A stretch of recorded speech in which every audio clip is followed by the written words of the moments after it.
আলহামদুলিল্লাহ, জাতীয় সাংস্কৃতিক সংগঠন কলরবের আনন্দ বাতায়ন অনুষ্ঠানটি আজকে অনুষ্ঠিত হচ্ছে। এই অনুষ্ঠানটি অত্যন্ত প্রয়োজনীয় একটি অনুষ্ঠান।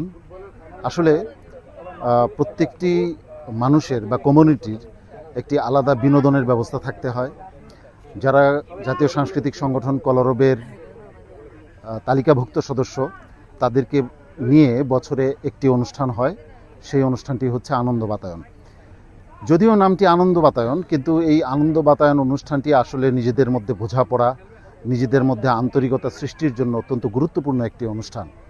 এই অনুষ্ঠানের মধ্য দিয়ে কলরবের তালিকাভুক্ত সদস্যরা একে অপরের কাছাকাছি আসে, সাংস্কৃতিক অঙ্গনে নিজেদের বিজয় ছিনিয়ে আনার লক্ষ্যে নিজেদেরকে নতুনভাবে উজ্জীবিত করে, উদ্দীপ্ত করে।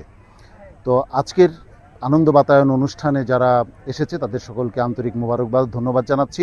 সেই সঙ্গে যারা ইসলামী সংস্কৃতির বিজয় দেখতে চান তাদেরকে অনুরোধ জানাচ্ছি কলরবের তালিকাভুক্ত সদস্য হয়ে কলরবের নিয়মিত কার্যক্রম, বিশেষ করে এই আনন্দ বাতায়নে আগামী বছর অংশগ্রহণ করার জন্য সবাইকে আন্তরিক ধন্যবাদ ও মোবারকবাদ জানাচ্ছি। আসসালামু আলাইকুম ওয়া রাহমাতুল্লাহি ওয়া বারাকাতুহু। ইসলাম অ্যান্ড ভোকাল, সত্যের আলো ছড়াই প্রাণে প্রাণে।